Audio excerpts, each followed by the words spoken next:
My peoples, get ready for the smoke. The show kicks off in 1 minute. Yeah.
Bam.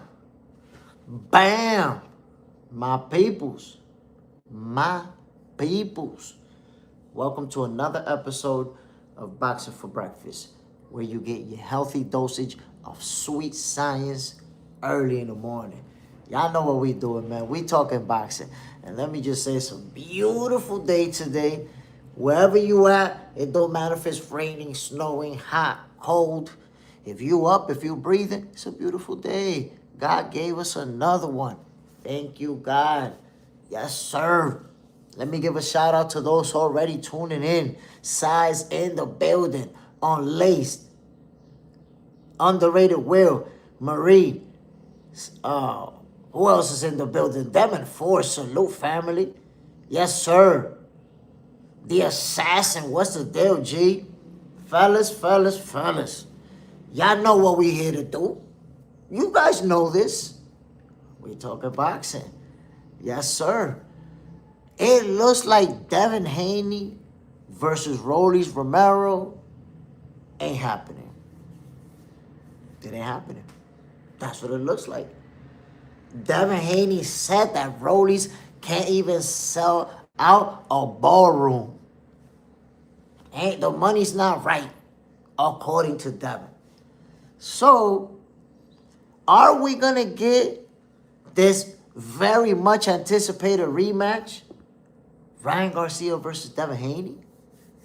Could this fight be on the way?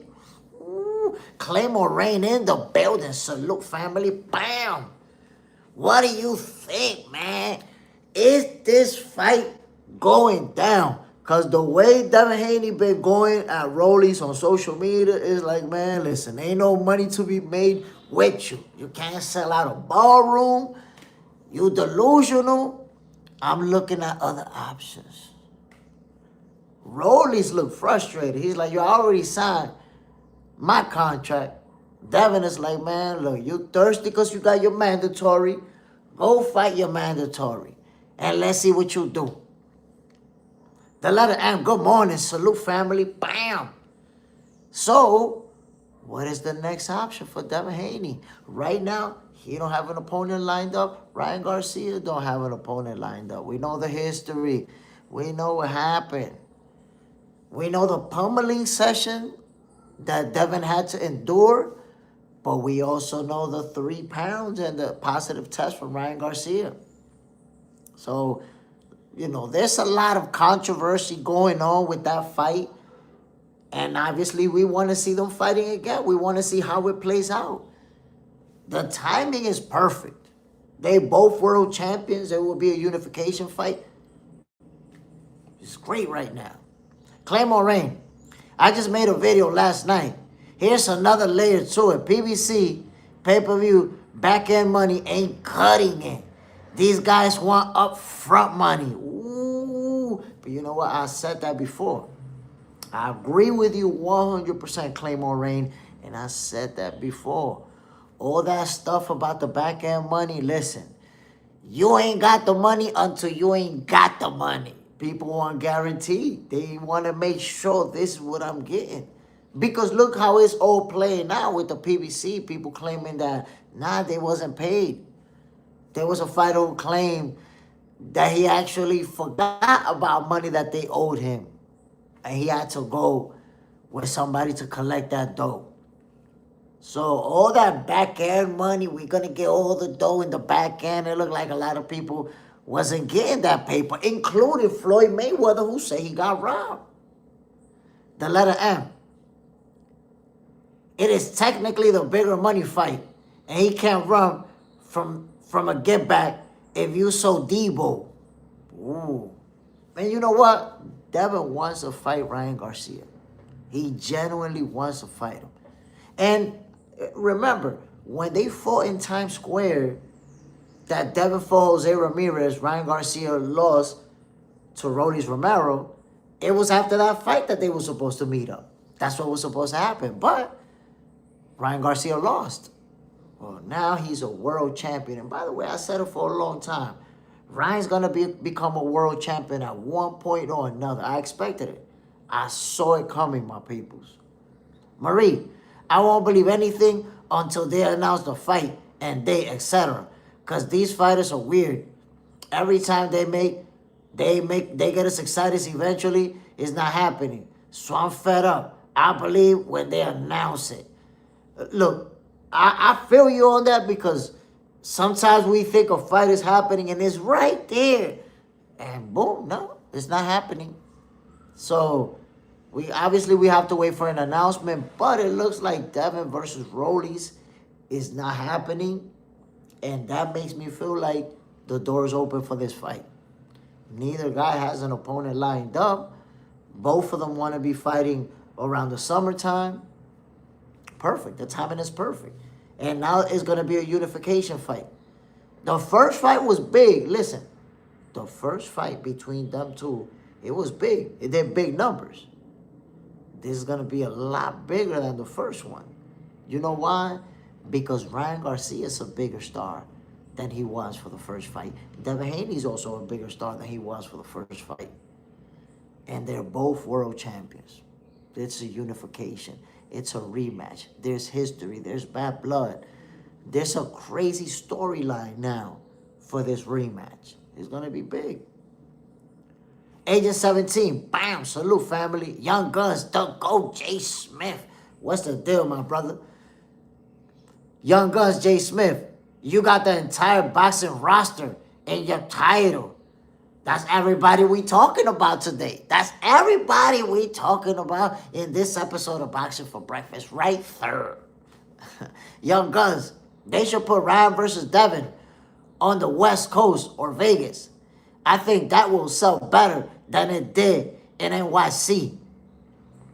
Look, I don't know where they're going to stage it, but I'm telling you, man, this rematch, very much anticipated. We all want to see it. And the promoters know that fans want to see this fight. Like, as they would say in some places, we're clamoring for this one.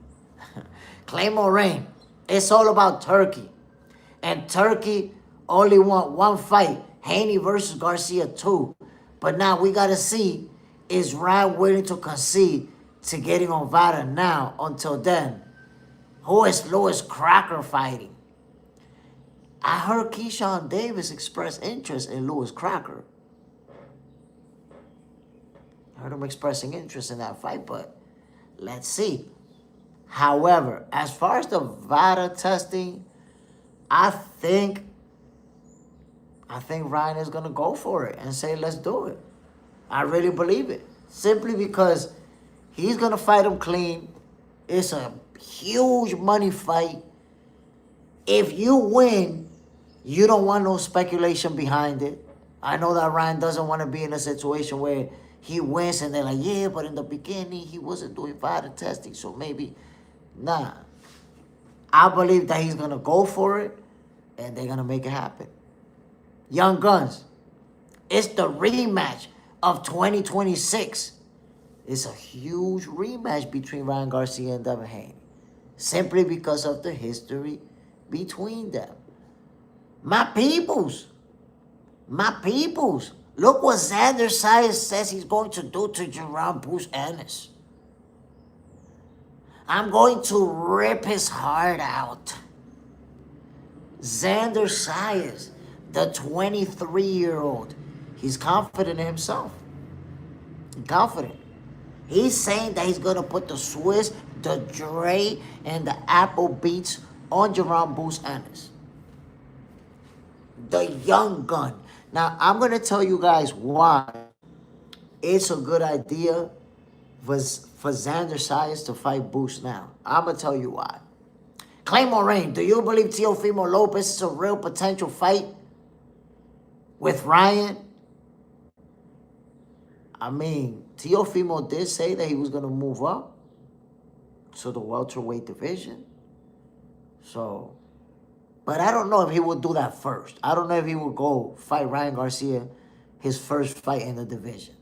But I think it could happen at some point, but I don't see it being his first fight. Honestly, I don't.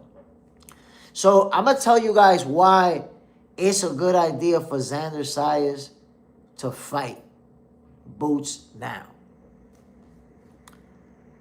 Xander is only 23 years old right now. Which means if he loses this fight, he could go to 160 for his very next fight to chase a title. Think about who are the champions at 160 right now. Or if there's vacant titles, I'm not sure. So he could go up to 160, win a title, now be a 2-division champion, and then go from there, continue to accomplish. He's mad young. Remember, Floyd beat Canelo when Canelo was 23. And Canelo Alvarez had a heck of a run. A heck of a run after losing to Floyd Mayweather. So Zayas could do the same thing at his age. At 23, if he loses to Boots, with his talent, still move on to accomplish big things. So it's a great time for him. You take a L, no big, move on, and keep winning, keep accomplishing. And then if you win, we only in March, and it's the biggest upset. Well, it'll be in the summertime, but that's the biggest upset of the year. If Zayas was to beat Jerome Bruce Ennis, it's the biggest upset of the year. There's no getting around it. Young Guns, I was surprised to hear the trash talk from Xander, even after the fight is signed. Yo, he really want that smoke with Boots. He really been wanting it. Young Guns, T.O. versus Blair Cobb would be epic. I like that fight, but Blair Cobb's been inactive, man. We haven't seen, ever since he went with Don King, we haven't heard much of him.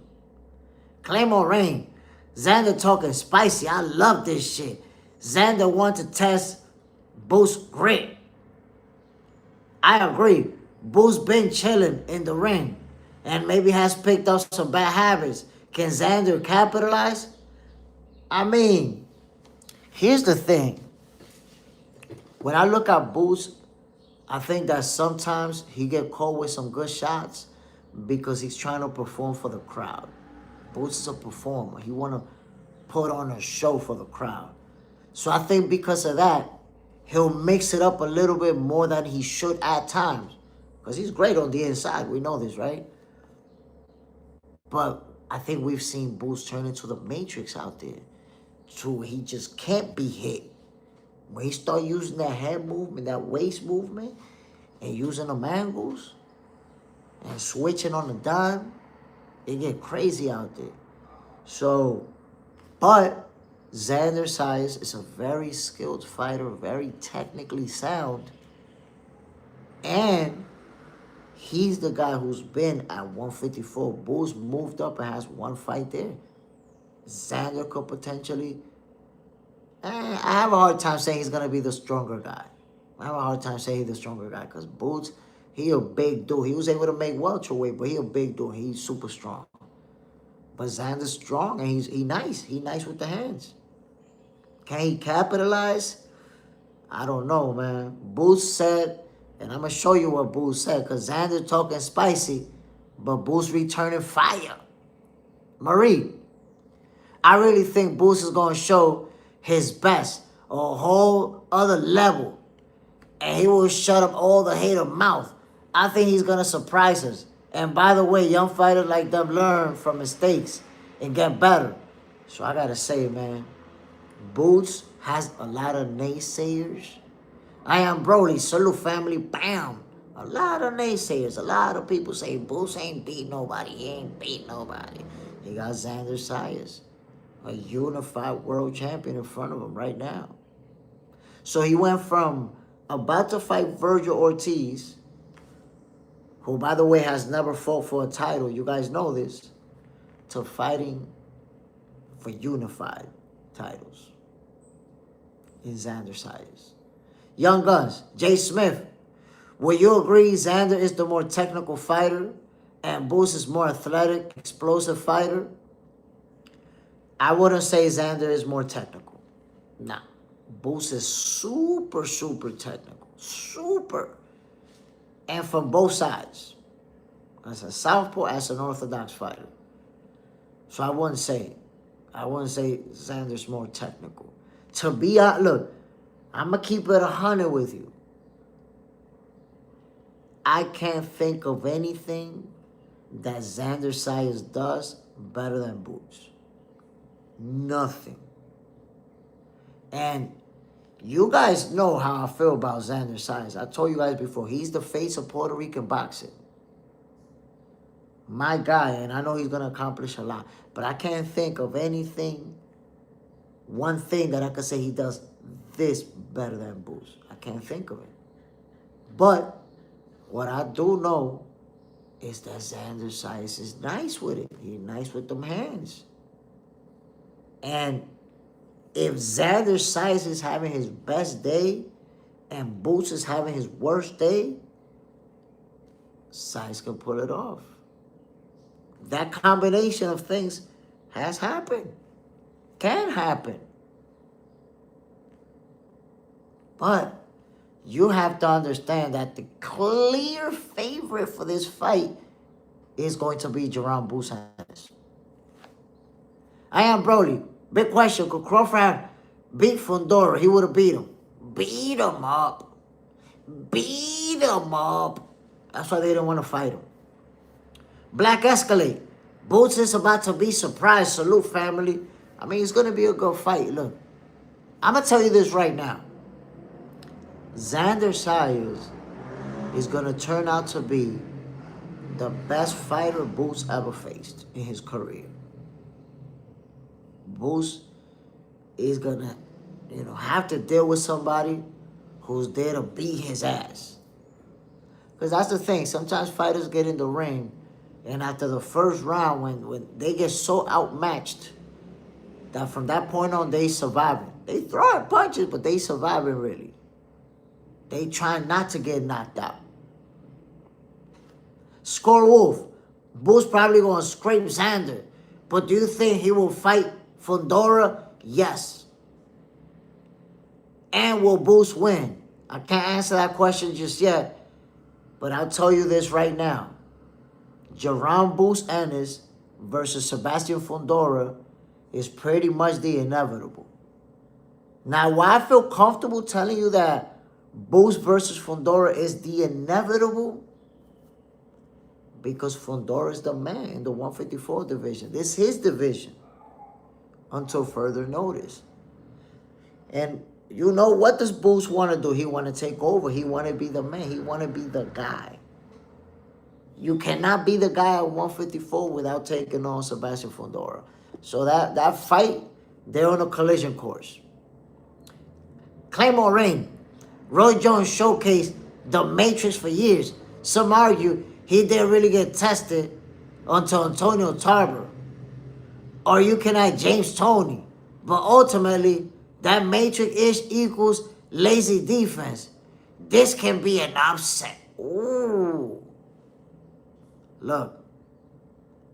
Roy Jones Jr., because you throw a curveball at me with Roy. The thing is, Roy's career is tricky in a way because there was a portion of his career where there was literally nobody in his division. Like, you remember when he fought the police officer? Like, Roy literally, like, when we mess around, he fighting a Burger King supervisor. Now, Roy really fought a police officer. Beat him up, too. Stopped him. So, Roy's career sometimes is hard for me to really define because he dominated, but he also dominated a lot of lower level fighters. Beat the crap out of people who were never even going to be close to competing for a title. But ultimately, it takes a different level of athleticism to have them hands down and be able to move like that. Prince Nassim Hamed was one of them. And then look what happened. Marco Antonio Barrera beat the crap out of him. But I'm going to say this. Boots, with his age and athleticism, he's still, he can do that. He can do all that stuff, all that matrix shit. And Roy Jones Jr., while he was still young, he was able to do it. It's just, he got to a point where it was a wrap for him. That's it. All that movement wasn't there no more. Black Escalade, good fight. I can't wait for this, man. This is a big fight, man. Big fight. Jerome Boots Ennis versus Xander Zayas. They're going to give us fireworks, man. Fireworks. Score Wolf, I agree. This is a good step up for Boots. I am Brody. Another big question. Why does Jerome Boots Ennis fight like Emmanuel Augustus? Nah, I don't think he does. I don't think he fight like Emmanuel Augustus. Hell no. I don't know how you got that, bro. He might do some little moves here and there. Young Guns. Roy Jones smoked Tony 1-on-1. If I'm being nice. Hopkins actually gave Royce a better test the first fight. You're right. That first fight, it was super competitive. Super competitive. In fact, I still remember there was people saying that Hopkins got robbed. I'm going to put it to you like this. Roy Jones and Bernard Hopkins fought, right? And it was a super competitive fight. There should have been a rematch. There wasn't. Hopkins fought in an eliminator where the winner of that eliminator will fight Roy Jones Jr. for his title. Hopkins won the eliminator. Roy still didn't fight him. Still didn't fight him. So Roy Jones, it looked like he ain't want nothing to do with Bernard Hopkins. And then, when they fought, clearly they was both past their prime and everything. But it was a good fight between them. Miguel Rodriguez. I can't see Fondora losing to any of these guys after what he did the other night. The guy is too long. Pause. Man, listen. You're going to have to find a way to get on the inside on Sebastian Fondora to work. And that's difficult with that jab that he got. The lunatic librarian Zayas looked huge in the face on the Ring Magazine interview. Young Guns. Bozy needs to get back on track. Andy Cruz and Fulton both took L's. A Boots win would be big. Man, listen. Boots is going out there with a certain mindset. Like, he not trying to just win. He trying to win in spectacular fashion, bro. In spectacular fashion. By the way, the letter M, Xander Zayas, in that picture, he probably, I wouldn't be surprised if he weighing like 165, 168, 170, something like that. Scorewolf. Who was better boxer at 154? Floyd or James Toney? Not Floyd Mayweather. I mean, it's that Floyd didn't have a career at 154, so you can't really say. I think he fought at a catch weight, and that was it. I am Broly. Brian Hopkins said he had to chase Roy Jones Jr. for years. For decades. Yeah, he chased him around because Roy Jones didn't want no parts of that. Young Guns, Jay Smith. I saw Boot turns 29 the day before the Xander fight. Could be some birthday present. Damn. I am Broly. After that first fight. Yeah, man, Bernard Hopkins was chasing him, trying to make that fight. Roy ain't want nothing to do with him, though. That's just the reality. Claymore Rain. What do you think? Maybe Xander has stayed at 154, one fight too many on June 27th. So, I don't want to say that. You know why, Claymore? Because he's 23 years old. So, I feel like if he loses, he's going to move up to 160 because that's it. This is going to be his division. Let me get out of here and go accomplish at 160. But if he wins, I think he'll stick around at 154 longer because he's 23 years old. I believe he could make weight. But let's see how it all plays out on June 27th. The weight is not going to be an excuse for sure. We don't want to hear that. We don't want to hear, oh, we struggle making weight. We couldn't. No. If Boots beat him up, he beat him up. We got to take that out. I am Broly. I think people overestimate Ennis. It seems like he's only great at training Boots, and he sucks at training everyone else. Damn, I don't know why you feel that way. He's done a great job with his fighters. Remember, Andy Cruz got 1 L. And that fight, by the way, I felt like Andy Cruz won. I felt like he edged that fight out. My take. That's my personal take. My peoples. Hold on, let me read this. Before we switch to this next topic that we got to talk about, let me read these comments real quick. Hold on. The Lunatic Librarian. In order to beat Fondora, you're going to need a chin. I think the straight right to the body, then the left hook is effective against Fondora. The straight right is a no-brainer. Miguel Rodriguez, FY Zayas is going to be stronger than people think. Going into this fight, Boost will have to hurt him bad to win, and Zayas will walk through him. Just trust. Nah. Listen. Xander Zayas is strong. He's not just going to walk through him. Fam, nobody's going to walk through Boots, man. The power, you ain't going to do that. You get knocked out trying to do that. My peoples, y'all remember Keef Thurman after the fight with Sebastian Fondora? Where Keef was saying that it was starting to get good. It was starting to get fun. Y'all remember how he looked after the press conference? Y'all remember Keef's face after the presser? I got a picture right here. Look at Keef's face after the press conference, man. He talking about the fight was getting good. How you gonna say the fight was getting good? Your face so lumped up. The fight was not getting good for Keef. But he said it was getting good. I am Brody. I feel like Andy Cruz won too. But I think Ennis is training too many elite fighters, so he doesn't have enough time to train them at their best as he possibly could. Now, I don't know about that. I don't know. Honestly, for what I've seen, he's doing a great job. He's been winning. He's been accomplishing. You know, you win together with your fighters, you lose together with your fighters. But he's doing a lot more winning than he's doing losing. Claymore Rain, Jack Catterall, maybe a legit test for Bozy.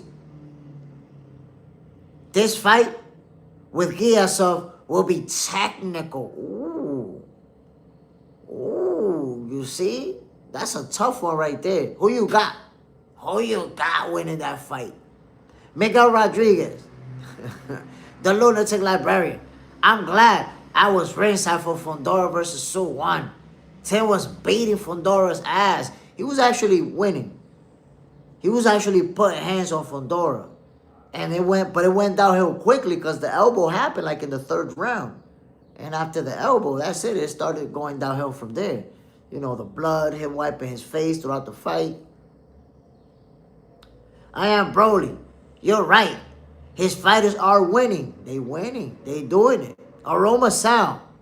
That's what cartoon always say after they get saved. I had him right where I wanted him. Like, come on, Keef. Like, this guy was literally pummeling one time. Landing punches at will. Look, let me tell you guys something about this fight that people have to understand. A knockout is not just that they hit you and you fell and you couldn't get up.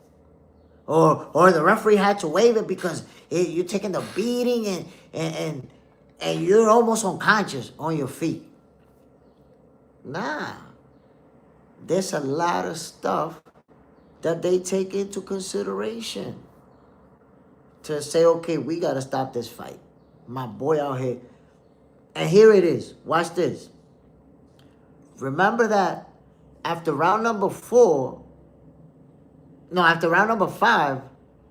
the doctors went in the ring and took a look at Keef. Right? And they said, yo, you got to show us something. Now, why did they look at him? Because he's took 5 rounds, a 5-round beating already. You've been getting beat up. And not only that, he's not being competitive, my peoples. There was not a second in that fight where you thought, oh shit, Keef is getting him. Oh, Keef might get him. Nah, he was out there getting beat up. So the question is, for how long do you allow this to continue? By round number 6, Sebastian Fondora is pummeling him. It's a pummeling session. What do you want? And you see Keef Thurman lunging in with those punches from 5 miles away, not even close to landing, literally jumping, try to punch Fondora in the head. Just like you watching a grown man fighting a little kid. So the point is that they seen enough damage. Yes, Keef felt like he could keep fighting. And he want to keep fighting. But he out there getting pummeled. That's it. It was time to pull the plug on that fight. It was a great stoppage, my peoples.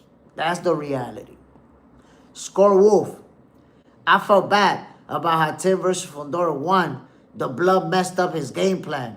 He already having to deal with parrying a long jab. Then he's wiping blood off his face with his hand. With the same hand is crazy. Listen, it was a tough fight because Fondora, in the beginning was struggling with the way Tim was applying that pressure on him. But that's the way the cookie crumbles sometimes. Miguel Rodriguez. I get that he was beating him up, but you cannot stop the fight that early on a guy like Thurman. He should have kept him in there. Nah, he should have stopped it. If you're saying I get that he was beating him up, then you need to respect the stoppage. Why you want to see Keef get killed out there? What do you want to see? You want to see him get taken out on a stretcher? How much damage you want to see a guy take? Did you not see Keef Thurman face? Like, how do you think this plays out? How do you think his face was going to look if they would have let him go a little bit longer? Aroma Sound, he was half unconscious on his feet and fighting on autopilot. He was probably getting beat so bad that he had a concussion and didn't even have the capability to realize how bad he was getting hurt. I agree.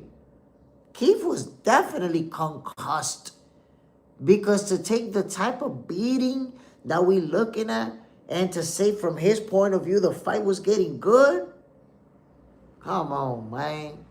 How exactly was the fight getting good? Aroma Sound. He was half unconscious on his feet. Cousin Jeff, Fondora pumped Thurman. I thought early too. But look at his face after. It was time up, man. Would have got terrible, man, if they would have let that fight continue. Keef Thurman could have got hurt so bad. Could have got taken out in a stretcher. He's lucky that they stopped it. The ref saved him. Supreme Green Lawn Care, LLC. Bam! Salute, family. I am Broly. Do you think Fondora felt bad about the elbow and held back? Nah, I don't think he held back. Hell no. Hell no. Tim Tszyu was giving him a heck of a fight. Heck of a fight. Miguel Rodriguez, that's 12 rounds in a fight. You're going to tell me Thurman couldn't have landed something special in 6 more rounds? Come on, bro. That's the thing. That you're in denial about what's happening. There is nothing about what we saw in the first 6 rounds that says that he's going to land anything in the next 6 rounds. Not only that, what you think Fondora is going to do in the next 6 rounds? He's going to probably get knocked out and go to sleep in 1 or 2 after getting pummeled consistently the way that he was. If you want to keep believing that Keef was just somehow going to turn it around and do something, but there's nothing that we saw, nothing that the doctor saw, nothing that the referee saw that says he could do anything other than continue to get beat up. He was out there getting beat up. Beat up. Miguel Rodriguez, he never went to the hospital. All he had was markings on his face from the gloves. He was not buzzed, maybe once, but definitely still in the fight. Bro, he wasn't in the fight. He wasn't in the fight for sure. How you in the fight? You lose all 6 rounds. You're getting pummeled. You're not landing any punches. You're not being competitive. You're not understanding what they're assessing. If you're not being competitive, all you're doing is getting beat up out here. We don't want to see you get beat up anymore. That's it. We don't want to see you go punch drunk. You see, with your mentality, guys get left punch drunk because in your mind, as long as they're on their feet, they got to go. He's on his feet. He's fighting. And you don't even look at the damage. This guy got concussions in his dome piece. And you're over here talking about, nah, he just got little face lacerations. And by the way, you don't know if he went or didn't go to the hospital. You don't know if he went or didn't go to the hospital. That's something that you're making up. Pugilism. Wishing on a star. Marie and Fondora got power, bro. You remember when he popped Thurman in the beginning? When he almost dropped? He shocked the power. Fondora is real. Nobody really talks about it. Ask his opponents. I'm telling you, you got Sebastian Fondora teeing off on you. And you're not even being competitive. You're just getting punched on. Yeah, that needed to get stopped. And by the way, I know somebody who's a referee. A professional referee. And she's also a referee for USA Boxing. And after round number 5, I saw she was saying, yo, don't go back out there. Think about that. After round number 5, a referee was like, yo, don't go back out there. Leave it like that's it. Throw the towel. Don't even go back out there. And they let him go back out there, and then they ended up stopping it. That's what happened when you just out there getting beat up. You're not even competitive. Yeah, you got to stop it, man, of course. Pugilism. Keef put himself in that position by not defending himself for the first 5 rounds. That's not rope-a-dope or playing possum. Nah, he was out there getting beat up. Young Guns, Fondora gas tank wasn't slowing down. You saw the punch output, man. Sebastian Fondora was putting all types of hands upon Keef Thurman. Like, people want to see Keef get killed out there. I'm like, God damn. Y'all want to see one time get killed? Look at his eyes. Look at his face. Man, yo. He lucky that they stopped that fight. Google account. Charlo could beat Fondora. I mean, it's a good fight. I'm not going to say who wins or loses, but it's a good fight. The Lunatic Librarian. Fondora's hat was flying against Tszyu in the second fight. Thurman didn't land anything close to that. Nah. But the thing is that Tim Zoo's fight and his game plan was to apply pressure and to get on the inside on the bigger guy to make that type of fight. Keef Thurman was trying to fight Fondora from the outside. And this guy's going to kill you with that reach. You're going to get beat up. Pugilism. Keep continuing to fight. It's an April Fool's. The lunatic librarian. The Charlo bros are done. They drank too much of their own Kool-Aid. I mean, I think that both of them are young enough to come back and be world champions again. I think they could both get on their game and start winning and grab titles. Google account. Charlo got the power. Fondora won't be able to fight on the inside. Devin Ford, it's like getting hit with a whip with knuckles on the end of it. God damn. I am Broly. Could Keef Thurman have done anything different, or was he outclassed by size and skill?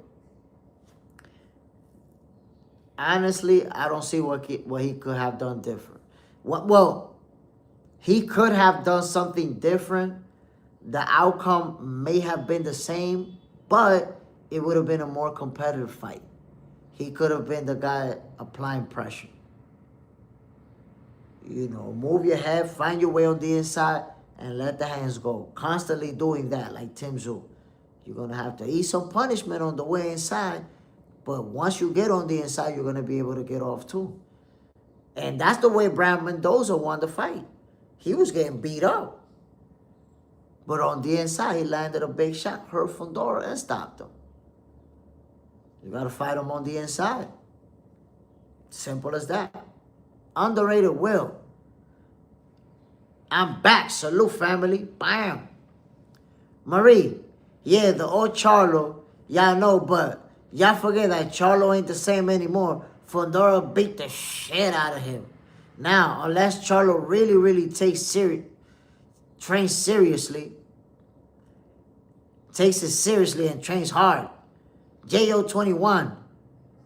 Will you be talking about Tank video? What was released yesterday of him at the club with the woman? Yes, we are going to be talking about that. Actually, since you bring it up, let's segue into that right now. That was actually the next topic of conversation.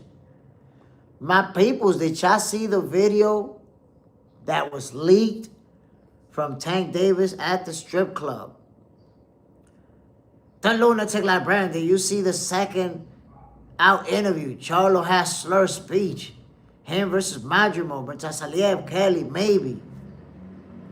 I didn't notice the part about the slurred speech. Honestly, I didn't notice it.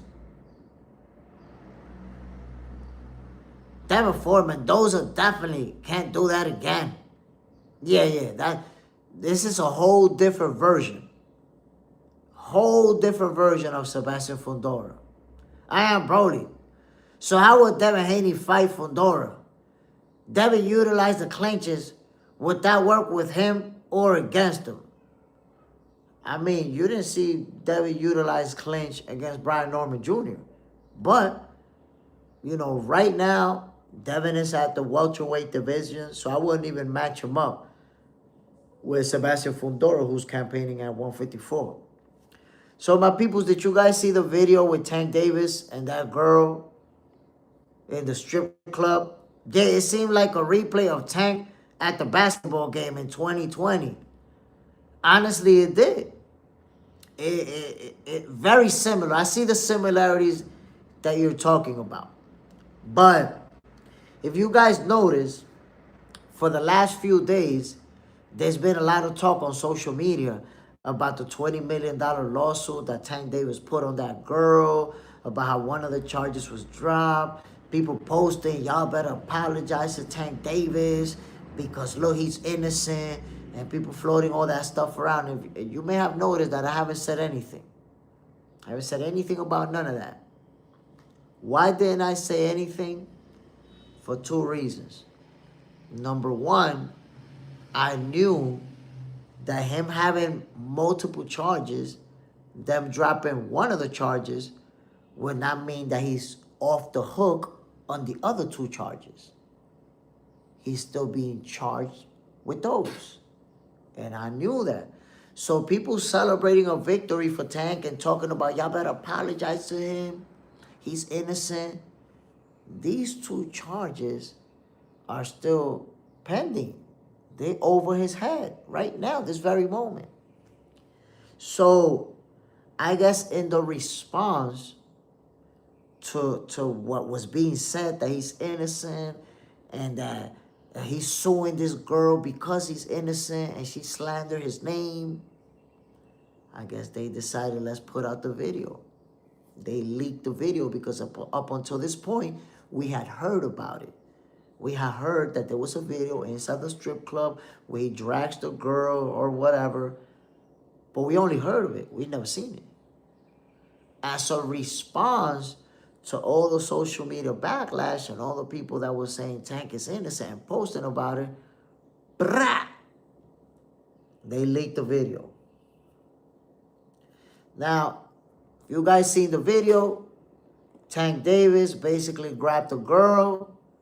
He takes her to a hallway, takes her across like a bar, drags her down the stairs to a parking lot, and then ultimately while he and somebody else that he was with was like escorting the girl somewhere, she ran off on them and was able to run back inside. They didn't chase her back though. And that's the video. So, is this video gonna send Tank to jail? I don't know. But there are gonna be legal consequences. You know, I don't know if it's gonna be probation. I don't know if it's gonna be house arrest. But there's definitely gonna be something to it. Why? Because now you have, proof of what the girl was alleging.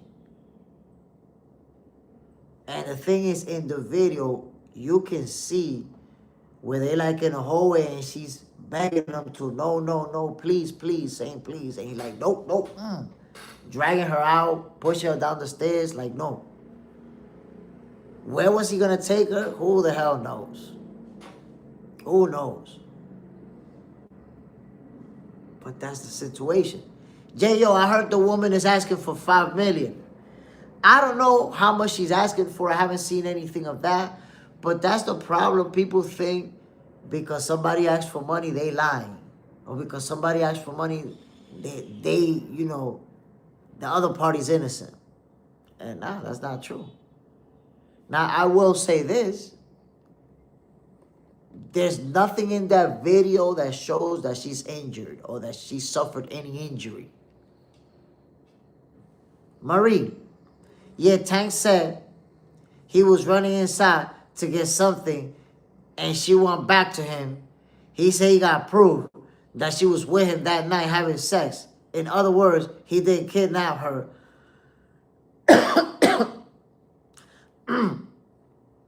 I don't know what he's saying that he got proof of or what they did or didn't do.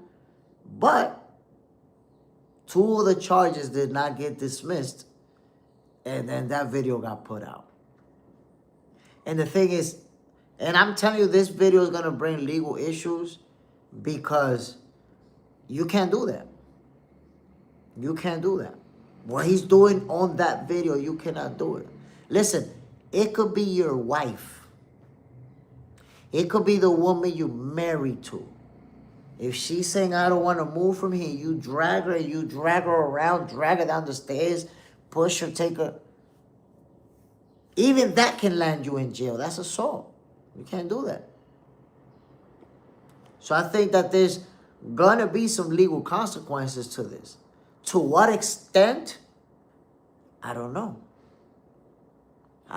But I said it before. I think Tank, if he does go to jail, it's for a very short time or he doesn't go to jail at all. I am Broly. He can just say, oh, she went out there with me because she wanted and ran back to make it look like that. He cannot say that because you see on the video, bro. You see on the video.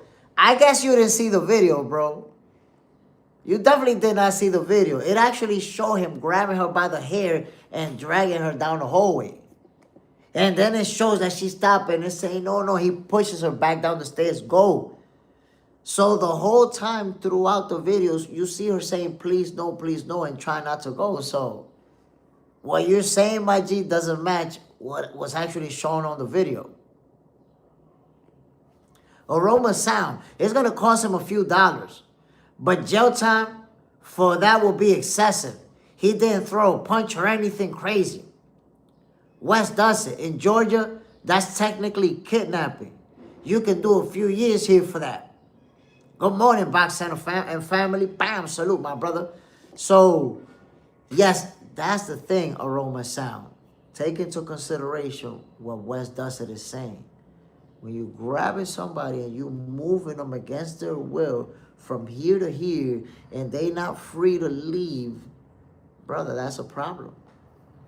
I'm going to put it to you like this, Aroma sound. If you grab somebody by the hands and you bring them to a parking lot and you tell them that they cannot leave, that's it. You kidnapping them. You don't have to hit them. You don't have to assault them.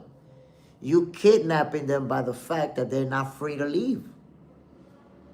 So that's where those charges are coming from. The moment Tank Davis had a hold of her, she was not free to go in her own direction. But there's a relationship between them, or there was a relationship between them. So that's going to be, you know, looked into as to how far did Tank really go.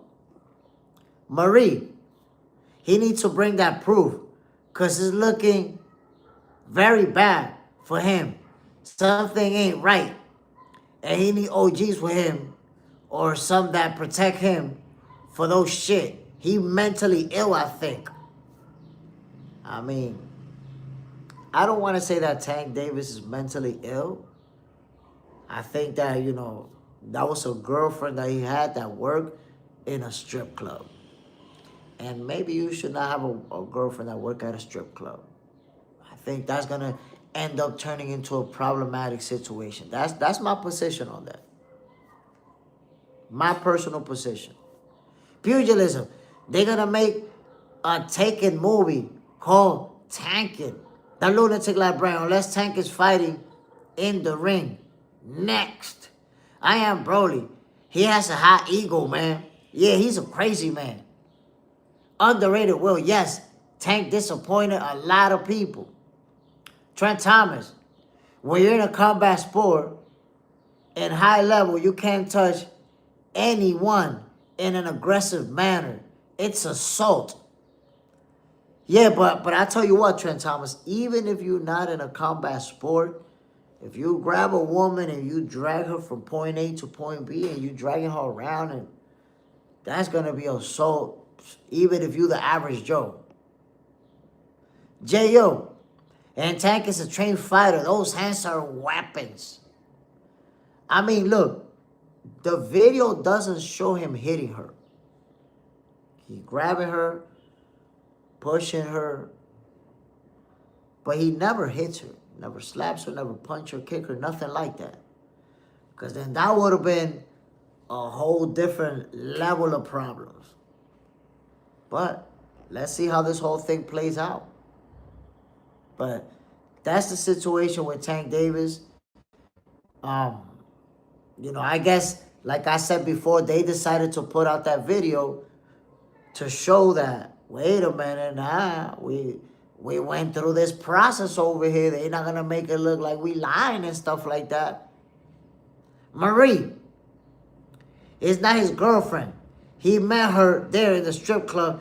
She just hypnotized him and gave him good, which made him fall in love with that chick. Come on, man. She a stripper. We all know.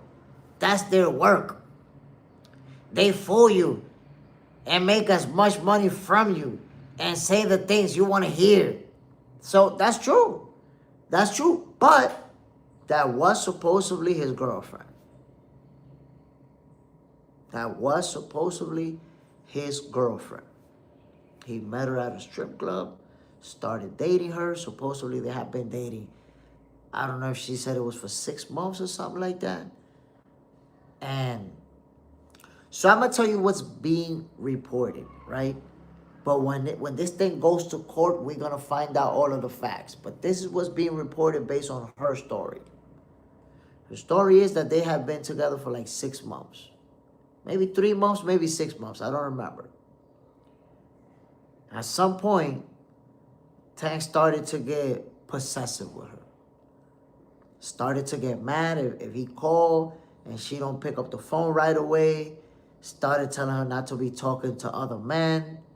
Like, how you work at a strip club and you not talk to other men? She's a bottle service girl who works with her ass almost out. How exactly is she not supposed to talk to other men in her line of business? So supposedly, Ted wasn't feeling that.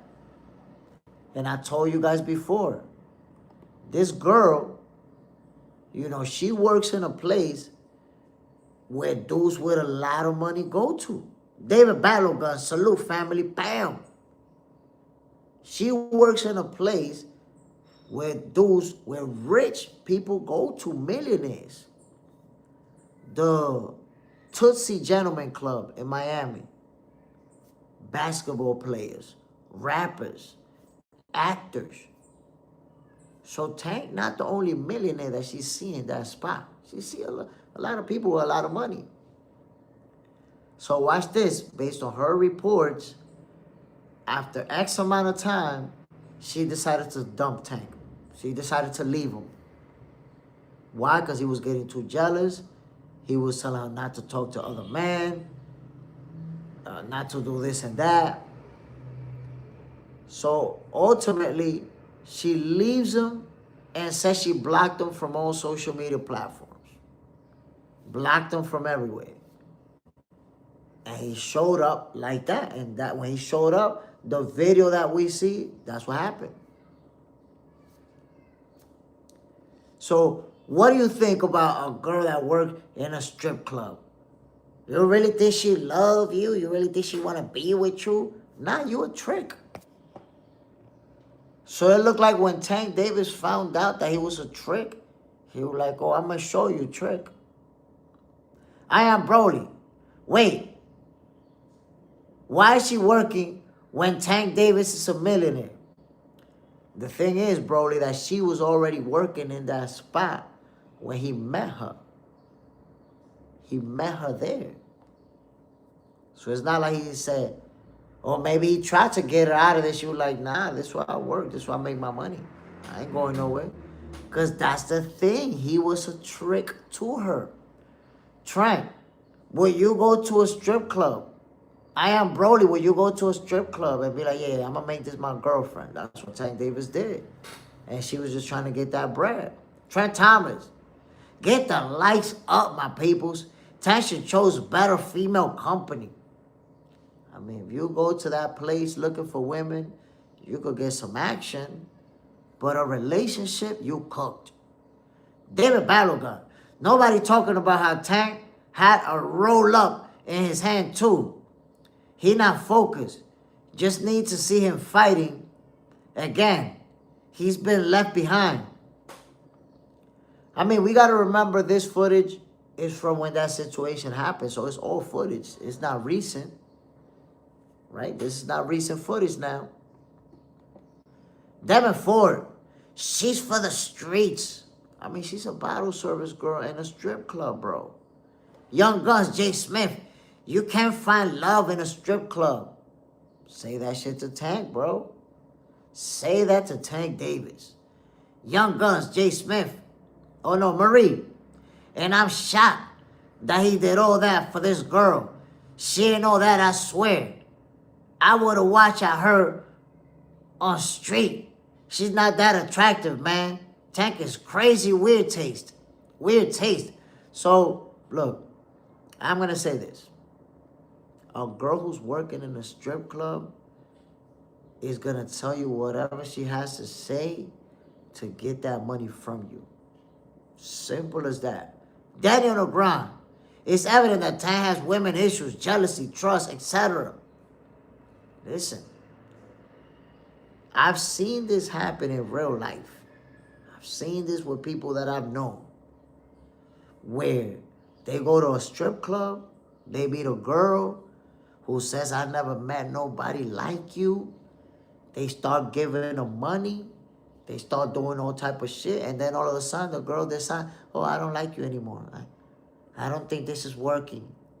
Why? Because she work at a strip club. She met a dude that got more money than you. Then now she running the same game on him. And then some men, when they realize that they was just a trick, they be like, that's it, she got me, fuck it. Caught me slipping. But there be other men, you don't think about it. You don't bought this girl, like if you got money like that, right? You don't bought this girl a car. You don't bought her the Gucci, the 3 Gucci purses. You don't bought her the watch, the expensive clothes. And all of a sudden she like, yeah, nah, I ain't feeling you no more. Some dudes be blacking out when they go through that. And you have to understand. Try to imagine if Tank Davis already calling her, like, you better pick up the phone when it ring one time when I call you. And you better not be talking to no man. If he really doing that, how much you think he tricking on her? You think a guy like Tank is giving her little bullshit $50 gifts and $100 gifts? What you think he giving her? Huh? In those few months, don't be surprised if Tank Davis bought her an apartment or bought her a real nice car or a mink coat or some crazy Louis Vuitton purses. David Balogun, Jay Smith, he got a spliff in his hand too. Facts, I didn't even notice it. I didn't notice a spliff in the hand. But again, this happened a while back. So it's not like it's a new video. If Tank Davis is training right now, preparing right now, he could be 100% for his fight. If he's going to fight in 3 months, let's say, he's going to be at 100%. Trent Thomas, today is Jack Johnson's birthday, first black champion in America. Tank fell for the game. Salute and RIP to Jack Johnson, one of the greatest pioneers. Tank, man, this situation, you see, I'm going to be honest. I don't know why did they choose to sue. Or maybe they did it because it's going to help them in the public eye. Because I saw a lot of people saying, look, he's suing. He's innocent. Yes, he's innocent. Sue.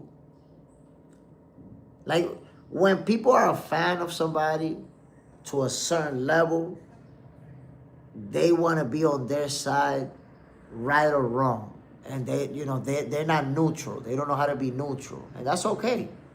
You don't have to be. But Tank suing for $20 million doesn't say that he's innocent. It just says that he's suing.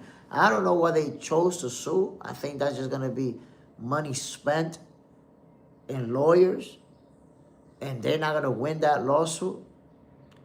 Because think about this. If I say that you're a violent person on social media, right? And you're really not a violent person, you can sue me for slander because I'm slandering you, right? But if you punch me in the mouth, and I got a video of you punching me in the mouth, and I post a comment that you a violent person, you cannot sue me for slander because I got proof that you're a violent person. And I show a video of you punching me in the mouth, they're going to say, wait a minute, calling you violent is not slander. You are violent, brother. Look. And it looks like that's what Tank is doing right now. He's saying she's slandering my name. So they're like, oh, we slandering? Poof! Look at this video. Let me know if we slandering now. Slander this video. David Balogun. Tank had a spliff in his hand, bro. We know what he doing out of camp. I mean, obviously getting twisted here and there. That in the grind. It's clear that Tank grew up with a drug addict mom, no father figure. And this is the outcome, mostly. I mean, it happens. It happens a lot in that scenario that you're painting. Also, kids who grow up seeing their pops beating up their moms, so they end up doing similar stuff. Whatever the case may be, man, Tank needs help. He need help. Maybe anger management to know how to manage himself in these situations. Look, Tank got no business in a club, in a strip club. He got no business because he has a temperament. So these girls, they start flirting with you. They start telling you what you want to hear. And then when you try to control them, they flip the script on you. You're not going to control them. You're going to control a stripper and she's going to do what you tell her to do for a few days while she's taking your money from you. But then eventually, at that same strip club, she's going to meet somebody that got just as much money as you. And then she's going to be like, F you, I don't got to deal with your shit. That's the thing. Strippers constantly meeting people who got a lot of money. So they don't get attached to just one guy. So if you get attached to her, you cooked. Because she's not going to be attached to you. She's going to meet the next guy that got more money than you and send you to kick rocks. Trent Thomas, that's just to make him look better. He has a bad reputation for causing problems.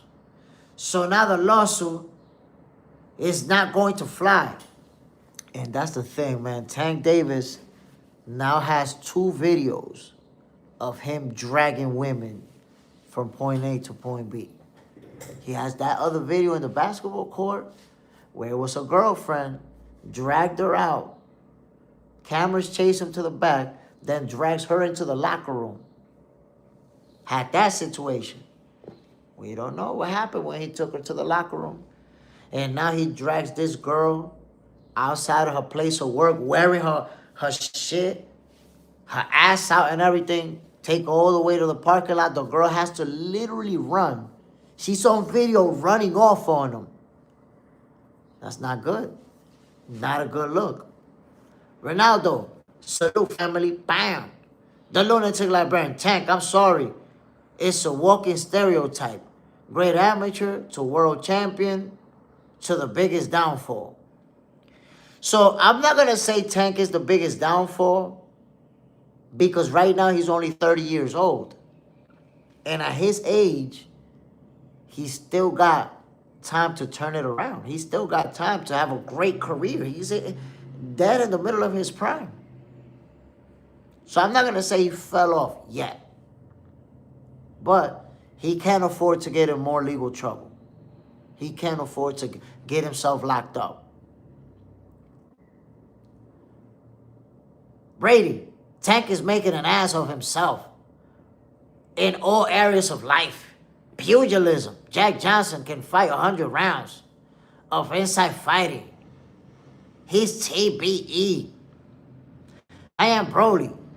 Is it crazy how Joe Gans is from Baltimore and was a lightweight champion with like 157 wins, 12 losses, and Tank is also lightweight champion, 30-0 from Baltimore. I mean, there's been some notable fighters from Baltimore.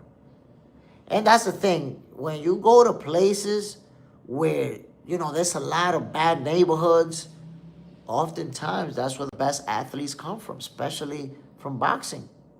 That's where they come from. And I think that's part of the reason why Tank deals with these legal problems, because he comes from a certain place. He dealt with certain people growing up. And I think that even up until this point, he has that type of mindset. He has that type of mindset of things go or get done a certain way. But, again, Tank is only 30 years old. At 30 years old, man, he could still accomplish a lot in the sport of boxing. Hopefully, he don't get in trouble. Hopefully, this is the last legal situation that he's going to deal with. And going forward, will see Tank in the ring 2-3 times a year. Daisy Sanchez, if he was in baseball, he'll be erased from the sport history. Oh my goodness.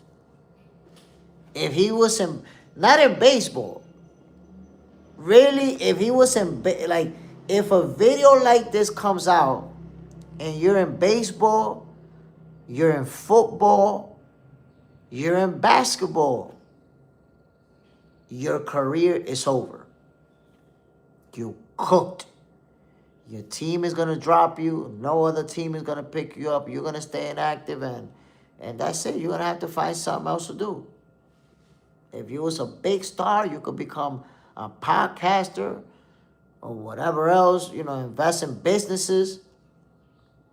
But if you wasn't a star, you cooked. You're going to be working a 9 to 5. That's the reality. But Tank is such a big star, and he has such a big fan base, that he's still going to be able to move forward and be involved in big fights and make a lot of money. But he can't do that if he go to jail, right?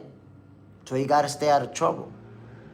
You already got 2 different videos of you out there dragging a girl around. One being dragged off the basketball court, now the other one being dragged out of a strip club. That gotta stop. Tank has to stop thinking that he can physically move women around in public and he's gonna get away with it. You can't do that. You see, for that, you have to learn how to be the average Joe. See, I'm the average Joe. You guys are the average Joes. And I think you understand, even if it's your wife, even if it's your girlfriend, even if you grab a woman and you drag her, she like, no, and you drag her, and she like, I don't want to go, and you drag her outside anyways, that's assault. Your ass going to jail, bro. If somebody record a video of you doing that act, your ass going to jail. We average Joes. So for that, for how Tank behaves with women in public, he got to learn how to be an average Joe. I don't know how he do privately. I kind of have an idea, but I don't know how he do with the girls privately. But publicly, you need to learn how to be an average Joe. No, you can't go to a woman's place of work and drag her out and take her. I don't know where the hell he was taking her. You can't do that. Can't do it. An average Joe can't do it. A celebrity can't do it because there's cameras all over the place, and you're gonna get. And that's what's crazy about it. You go in a strip club, and you know that there's cameras everywhere. The moment you step in, if there's a little hallway, there's cameras in the little hallway. There's cameras in the front. Cameras in the parking lot. There's cameras in every strip club. So Tank goes there knowing that there's cameras looking at him and does that anyway. The same way in the basketball court, it was like 10,000 people in there. Well, that's an exaggeration, but it was a few thousand people in there. And in front of everybody, Tank went to home, dragged her out. Bunch of people in the locker room area, dragged her out to the other room. So it's like Tank is such a star that he's used to behaving a certain way around his circle. And he don't realize that when you out in public, that's not your circle. It's not. So the same way that you behave over here, you can't behave over there. You're going to get cooked for that. Trent Thomas, Tank has to stay out of trouble from this point on. That's my point. Got to stay out of trouble. This got to be his last legal situation. Ronaldo, he always going to have a fan base. No matter what he does. Look at Trump. I mean, here's the thing, and we have to understand it. Tank Davis is a great fighter. He's a great fighter. We haven't seen him fight some of the best that we want to see him fight, but he's a great fighter. So because of that, he's going to have a fan base. My peoples. But I got to say this before moving on from Tank Davis. He is one of my favorite fighters. I know a lot of you guys, you know, he's also one of your favorite fighters. So hopefully, you know, he can get his shit together. I don't want to see Tank going to jail. I don't want to see Tank having to deal with legal issues. I want to see him in the ring performing. I want to see him fighting Shakur Stevenson. I want to see him fighting the best out there. So hopefully, Tank can get his shit together. Let's get it. Trent Thomas. He has to work on himself, or he's going to get left behind. I agree. Daisy Sanchez. I can't wait for the Inoue versus Nakatani fight. Who you got? Listen, Inoue versus Nakatani. Look what Terrence Crawford said. That's 50-50 to me. I want to go to see it, though. That's from Terrence Crawford. So he'll probably be in Tokyo for that fight. But let me just say, I've seen people suggest... What the hell just happened, man? Hold on. Here we go. I've seen people suggest that Nakatani is going to get washed because of the tough fight that he had in his last outing. I'm going to tell you this right now. Do not sleep on Junto Nakatani because of what happened in his last fight. Don't make that mistake. Because I need you to understand something. Styles make fights. And the opponent that gave him that fight might give Naoya Inoue the same exact fight. Naoya Inoue might go through it too if he face Homie.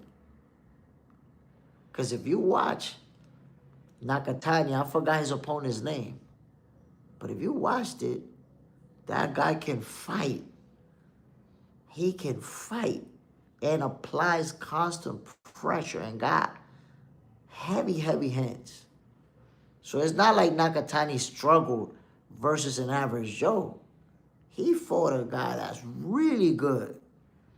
So all I'm saying is, styles make fights. And if you look at Junto Nakatani and Naoya Inoue, they have a very similar style. Their mechanics, almost identical. So this is going to be a real good fight. We're going to see some fireworks. We're going to see them really going at it. You're going to see both of them standing their ground and trading some nasty leather. Some guy, after seeing Thurman take that ass whooping, I'm really worried about Spence. I mean, let's see. Let's see, because supposedly Errol Spence is going to fight Tim Tszyu. But Tim Tszyu has a fight first. He's got to win that before getting Errol Spence. But let's see, man. Let's see. We have not seen Errol in the ring since he took that beating to Terrence Crawford, so we don't know what we're going to get. It looks like we're going to find out this year. You see videos out there of Errol Spence training, running. He looks like he's in real good shape. Errol Spence might be back in action this year. Trent Thomas. That's a 50-50 fight. It's a good matchup. And I said that myself, Trent. A lot of people will say, nah, he know he's going to watch him. I'm like, nah, man. This is a 50-50 fight. Junto Nakatani is a very skilled fighter who got power. And he's evenly matched. Where Inoue, they're evenly matched, my people. You're going to see the skill set for both of them. It's about the same. Daisy Sanchez. I don't want to see Spence versus Fondora. He should fight Charlo. I like that fight. especially since Spence and Charlo both been inactive. That makes it a good fight. That makes it a fair fight for me. Yeah, both been inactive. There's history there. You guys sparred before. You guys know each other. Now you don't like each other. I think it's a good time to make that fight. I like that one. Ronaldo, I want to see beat Roach, then Shakur, Devin, and anyone else who wants to smoke. You want to see Tank, you mean? Listen, Tank Davis, when he comes back, it looks like it's going to be at the 140 division. There's going to be a lot of options there. Let's see who he decides to fight. Trent Thomas, Spence looks good. We will have to see what he looks like. And we'll find out when he step in the ring. Are we going to see the old Errol Spence? Or are we going to see a totally new version of Spence who is a lot more hesitant to let the hands go? Double AD. Good morning, Jay. 27 like peoples. Come on, my peoples. We've been at it for an hour and a half. Not even 30 likes. The ghost watching is insane this morning. The letter F, Fondora knocking Charlo out would make my year. I mean, wait a minute. Because it's not like Charlo going around getting knocked out. I don't know if he knocks him out. But it's possible. Shaku hands, salute family. Bam. Aroma sound. Charlo beats Spence at 154. They will have to fight at 168 for Spence to have a chance. I mean, you have to understand, right now, we don't know where Errol Spence is going to fight. But it looks like he's going to fight at 154 if he's going to be aiming for Tim Tszyu. So if they fight, it looks like it may be at 154. Shaku hands. We thought Keef looked good too. Damn, man, he looked good up until Fondora put hands on him. Daisy Sanchez. At what time do you know a fight will be? I don't have that information yet. I'm glad you asked. It is in Japan in the Tokyo Dome. So we have to be on the lookout for that because it's usually in the morning time. Those fights for me, I usually get them at 6 in the morning, 7 in the morning, something crazy like that. So we got to be on the lookout. The Hydro Grind in the building. Salute, family. Bam. Shaku hands, but Spence got pummeled. So it may be different. I mean, Errol Spence got pummeled, but it was 2.5 years ago. Let's see. Let's see how his body... Look, physically, his body is going to be good. He's recovered from that battering session. We have to see is mentally where he's at. And mentally, I mean, when he step in the ring, how is he going to look as far as his punch output? Ronaldo, that butt beating changed Spence's DNA. I seriously doubt he will ever be the same fighter. But like you said, we will see. We'll see. We have to give him the benefit of the doubt. I personally say he should retire. Because that truly was the beating of a lifetime. And, you know, something like that can affect your brain. I don't want to see Errol Spence get to a point where he can't even talk right because of that beating. Aroma sound.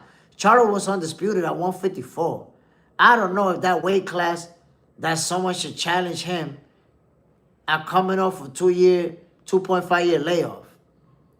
I mean, that's the thing, man. Charlo, and he said it himself, nobody took my titles from me. Nobody beat me at 154. And he really wants that smoke. You don't remember he posted, yo, Eddie Hearn, check out your DMs. What's up with Boots? Like he was actively calling out for Boots. And for a few other fighters, not just Boots. He really trying to get that smoke. And in fact, Errol Spence is one of the fighters Charlo was calling for. Daisy Sanchez, do you think the Boots versus Xander fight will be overshadowed by the World Cup? Nah, not at all. And I'm going to tell you why. Even though there's a lot of soccer fans or football fans that enjoy boxing, but boxing has a very tight-knit fan base. And I enjoy a lot of sports, But if there's this sport happening and boxing on the same night, I'm watching boxing. Simple as that. So boxing fans, they're going to be watching a fight. I guarantee you that. Plus the timing. The timing. At the time that they're going to be fighting, there's not going to be no football going on. Shackle hands. He lying though. He lost to someone, but he avenged it. Trent Thomas. Some of those fighters been inactive for a long time. So we will see. The Hydrogram. Boxing fights are super late at night. Soccer is usually daytime games. That's what I'm saying. It's not going to coincide. Now, this fight is in the morning time. You know, if it's happening in Japan, we will get it 7 in the morning, 8 in the morning. I really like those afternoon fights, though. Like when they're fighting somewhere in Europe and it be at 1 in the afternoon. Damn, I like those. Nice and early. Double AD. He don't want boots. I don't think he can handle boots. Look, ultimately, we're going to see Jerome Boots Ennis versus Sebastian Fondora. If he beats Xander Zayas, right? He got to beat Xander Zayas. But that fight is going to happen.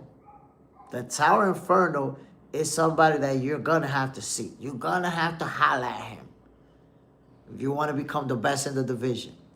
Double AD, what percent of views are casuals? Well, when you say the views, are you saying percent of views of the actual fight? Daisy Sanchez, poor Virgil. Virgil cooked, Daisy. Damn, man. Virgil cooked.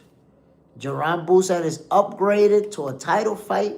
Virgil downgraded to a shelf. That's the reality. My peoples. My peoples.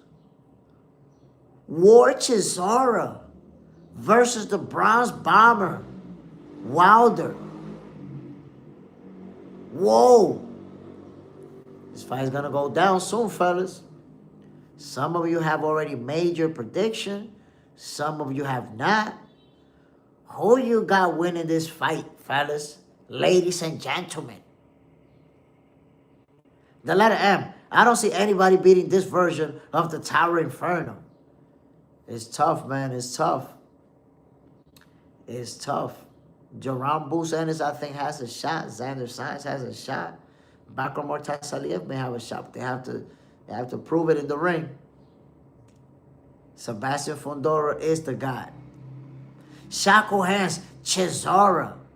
You got Chisora beating Wilder. Does it go the distance? Marie, Jay, are you going to go live this weekend for the fights? Definitely. Definitely going live. You're going to see me. Of course. I'm calling them. The left to the mouthpiece, the right to the wig piece.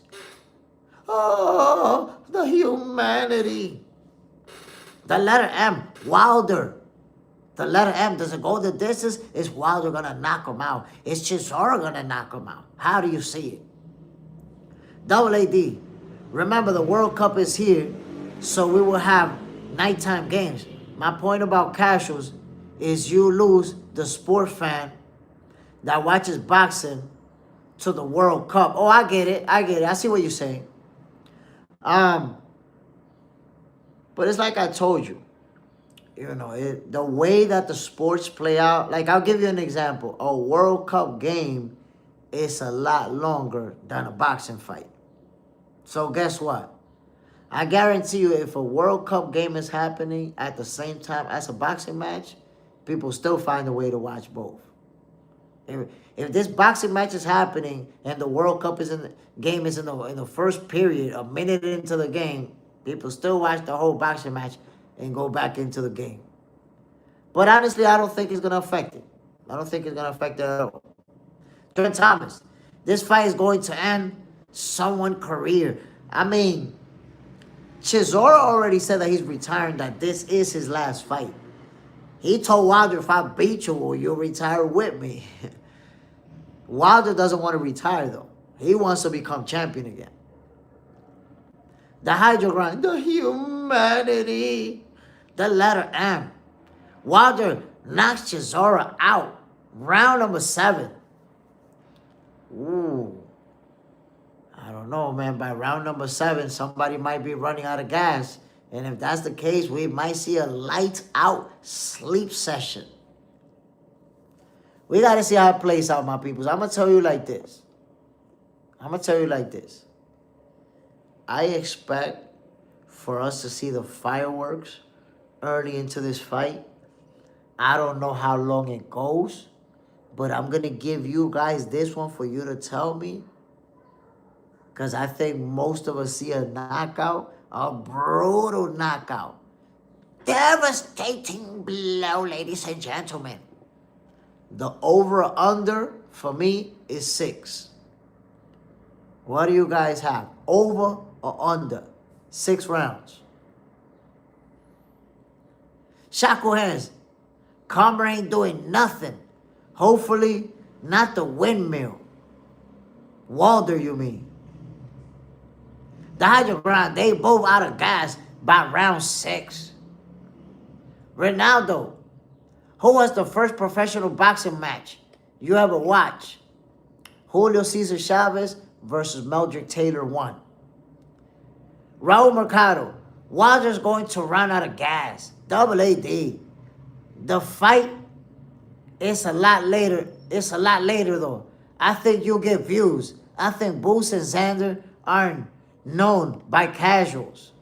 Marie, I see TKO happening under 7 rounds. Trent Thomas, it's not going past round number 6, so you got an under. Remember, my people, the under and over is 6.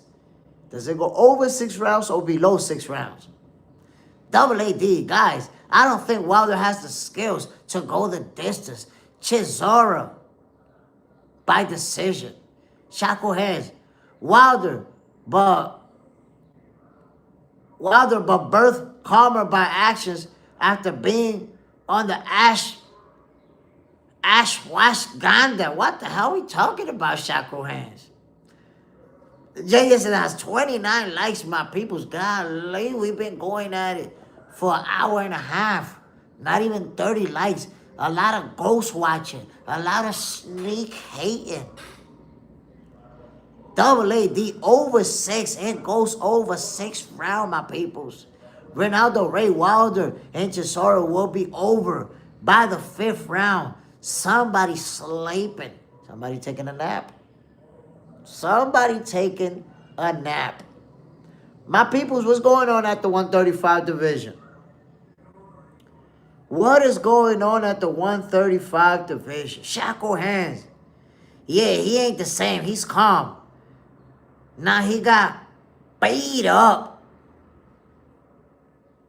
Who's going to run the 135 division, my peoples?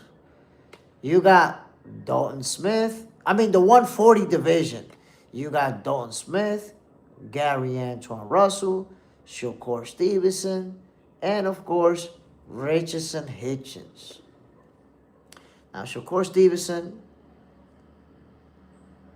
he has the WBO and the Ring Magazine belts. Who's going to end up as the guy at 140? Marie, yep, 140. The Hydro Grind.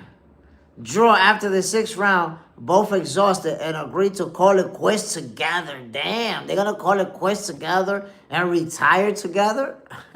The letter M, Shakur stands as the guy for the division.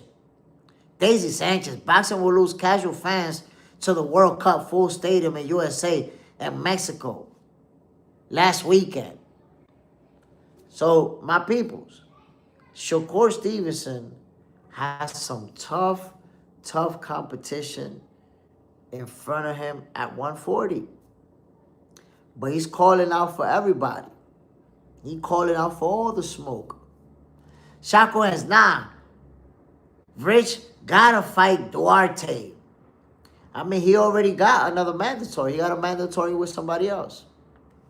And he said that It's crazy because supposedly he pulled out because he was ill. And they said that the money wasn't right. So I didn't like that. I didn't like that part of it. If you didn't think the money was right, should have never agreed to fight.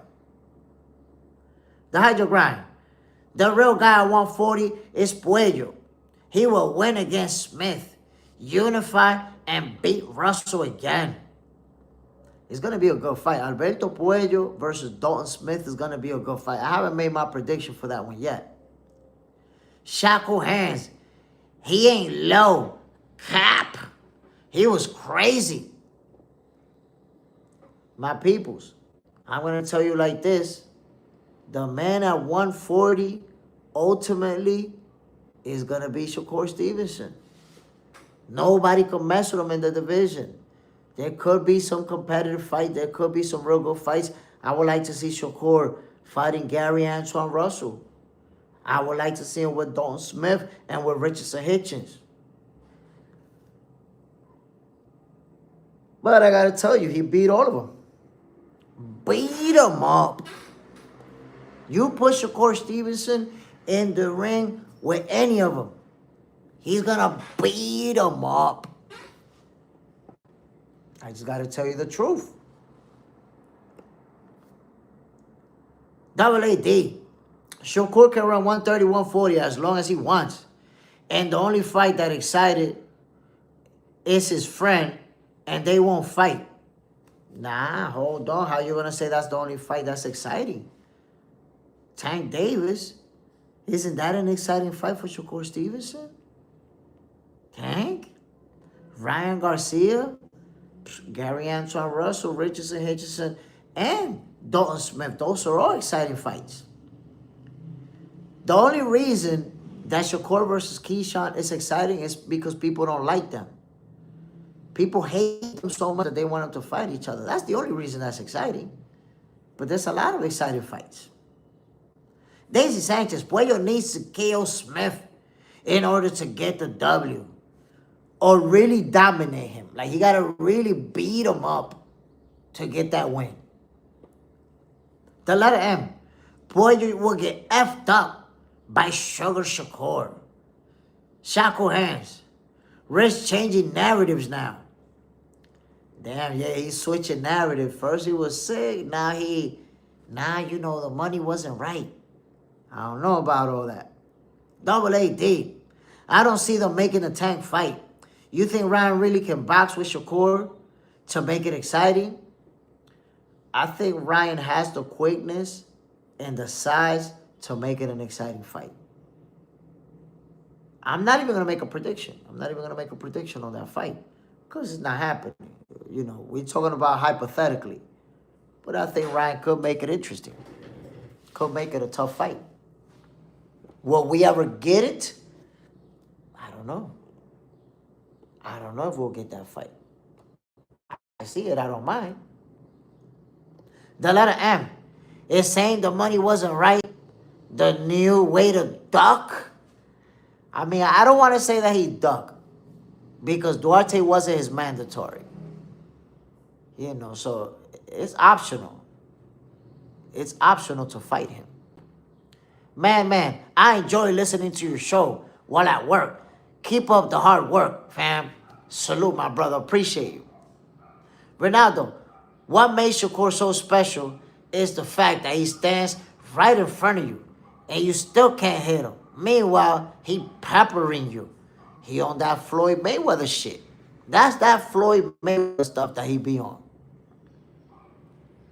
Trent Thomas, Shakur is going to clear the division like Spence did. And then the target is on his back.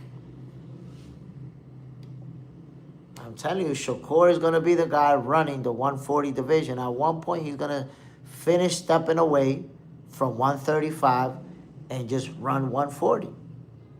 My people's Jerome Boost Ennis. Jerome Boost Ennis. Look, remember, Xander Zayas said, and I posted it earlier, that he's just going to take Boost heart out. That he's just going to beat him up, basically. Well, look what Boost is saying to Xander Zayas. You're going to see whatever IQ speed. It ends however I want it to end. I'm having my way. Straight like that. Skip a clipper. Bam, salute family. Boots is basically saying that he's going to do whatever he want to do to Xander Zayas. Beat him up. Is Boots really going to beat him up like that? That's what he's telling us. But Xander, he feeling comfortable with himself, confident that he's going to beat Boots.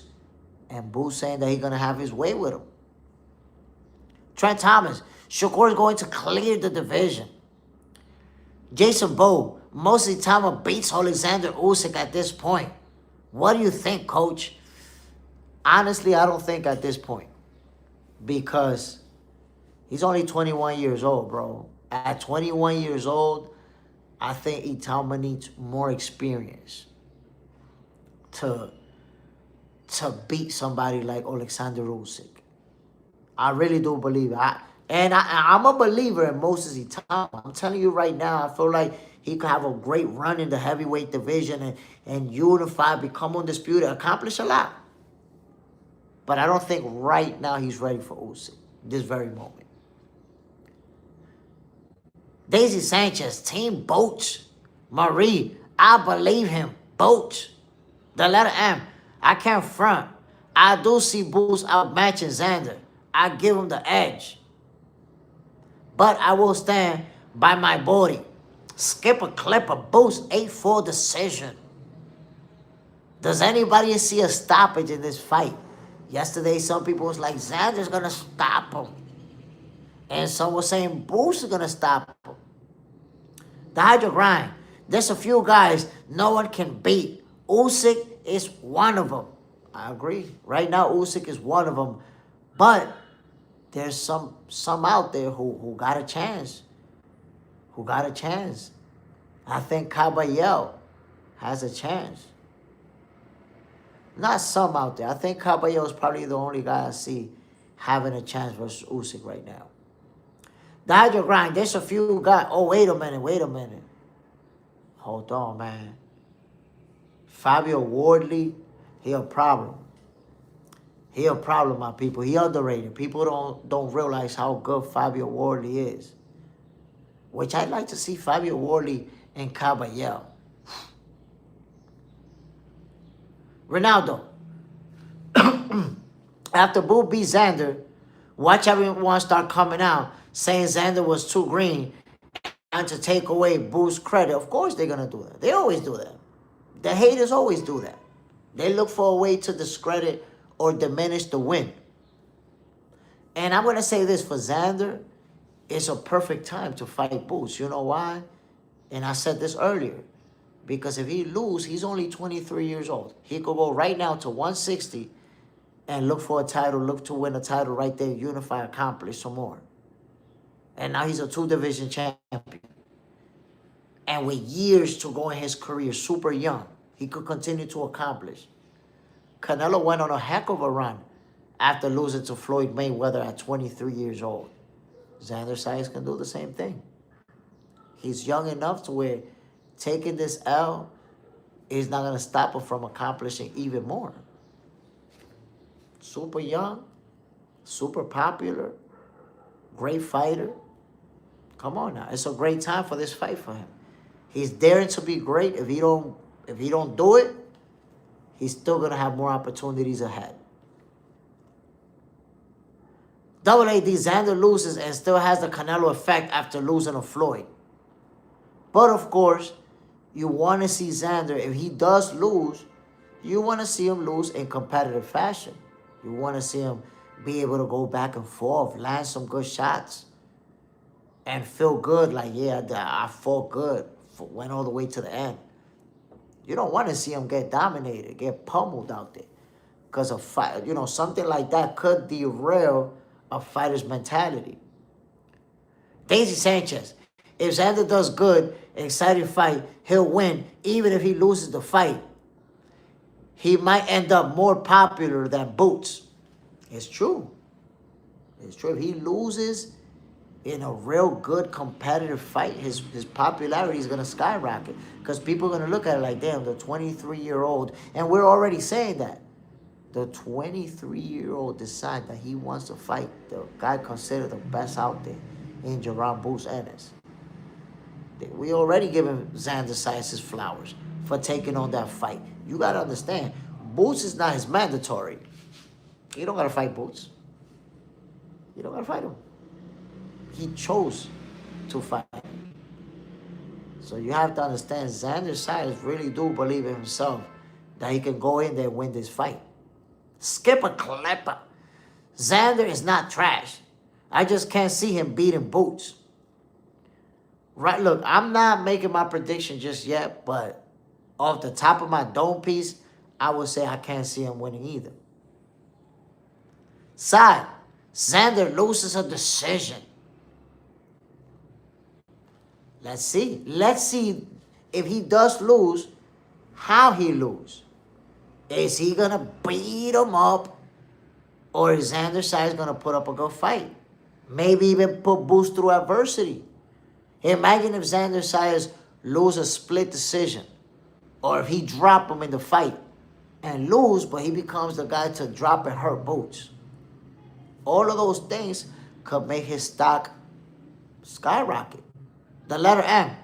Xander has balls, and that's a fact. No running and no ghost watching. Y'all love them likes. Come on, man. Too much ghost watching and snake hating. Jay said that has 33 likes, my people. Golly. What's going on this morning? People just decided to hate on Jay Smith. Is that what we got going on over here? Jesus Christ. So let me give you guys the heads up. Hold on one second. Hold on one second.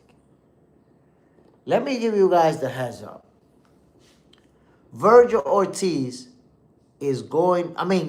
Zayas is going into this fight feeling like he can and will beat Jerome Boots Ennis.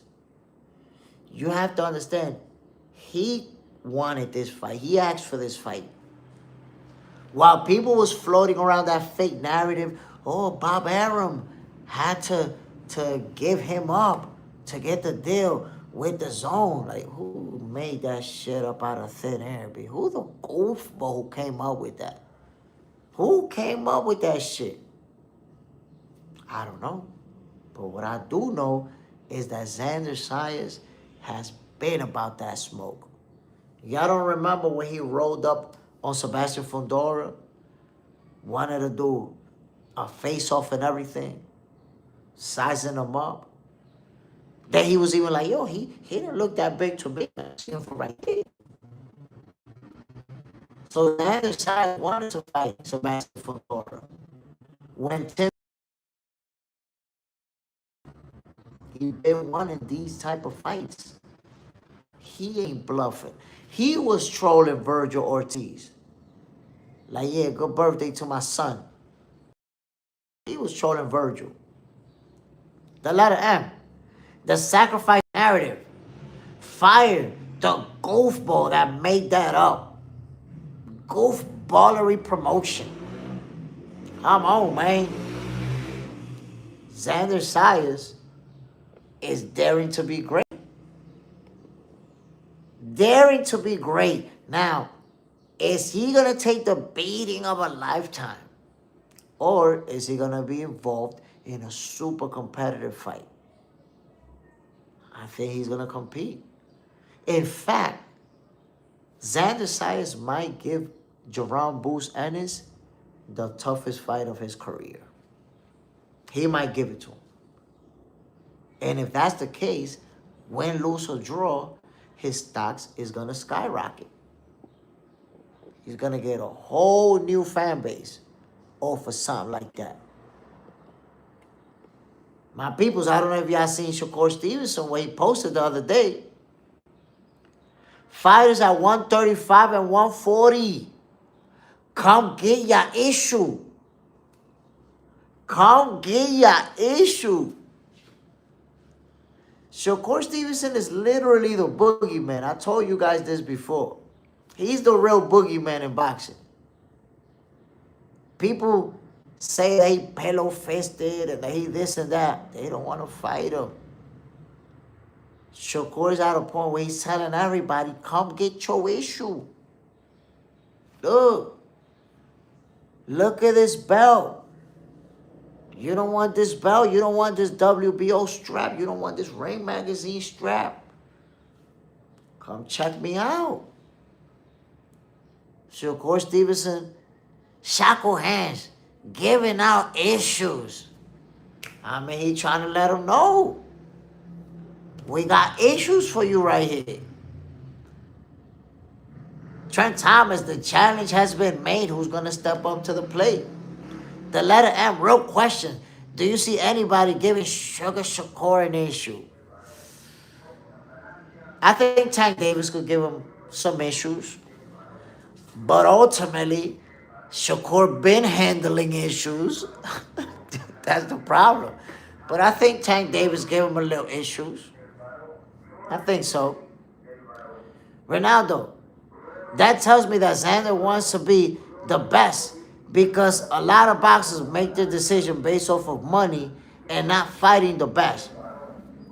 I said before that Zayas has an old school, a throwback mentality where he really does want to go out there and fight the best and be able to say, I'm the best. You know who you're going to see with that same mentality? Carmel Moten. When his time comes and he could start fighting champions, you're going to see him fighting the best. He got that mindset. The letter M. Tank is the only one who stands a chance. So he'll give him some issues. But like I told y'all, Shakur been handling issues. Tank get handled too. Shackle hands, exactly. But he gonna beat Tank if Tank ever decide to fight. Will Tank and Shakur Stevenson ever fight each other, man? I don't know. I hope we get that fight. I've given up on that fight, feeling like it's just not going to happen. But I've given up on that fight, I think, like 5 times. And then I get hopeful again. Then I'll be like, man, fuck that shit. This fight ain't happening. That shit is not going to happen. But then I'll be like, fuck it, you never know, man. It might happen. You just never know. It could be. I want to have hope. That's the last thing that dies, man, hope. Why not? We can always hope. But shit is probably not going to happen. My people, y'all see what's going on with Floyd Mayweather, Manny Pacquiao? It's a debacle right now. So listen to this. Manny Pacquiao said they was fighting in a real fight. Floyd Mayweather does an interview and he says, no, it's an exhibition fight. Manny Pacquiao's camp says, no, we contracted to fight a real fight. And now it looks like Manny versus Floyd may be off. It may be canceled, my peoples. The letter M, Tank too busy fighting strippers. Tank gotta leave the strippers alone, man. By the way, that's not a stripper. Show respect. That's a bottle service girl. That's what I heard. Not a stripper. She offers bottle service. Trent Thomas, I think Tank and Shakur fight. It's a fight we might miss. Damn, bro. We might actually miss that fight. That's going to be kind of like Riddick Bowe and Lennox Lewis. It's a fight that had to happen, but didn't. Let's see, man. I hope they can make it happen because boxing would miss out on something big if Shakur Stevenson and Tank Davis didn't fight. We're going to miss out on a huge fight. Young Guns, bottle service with happy ending, but it's still a service. The letter M, let me show my respect for the bottle service girl. Salute to her. But we got to show respect for Tank Davis too. Salute to him. Just don't be getting in trouble, man. Don't be going to strip clubs. Don't be getting girlfriends at these places. Skip a clipper. We just want to see Tank fight again. That's it. I just want to see Tank inside the ring. That's all I want to see.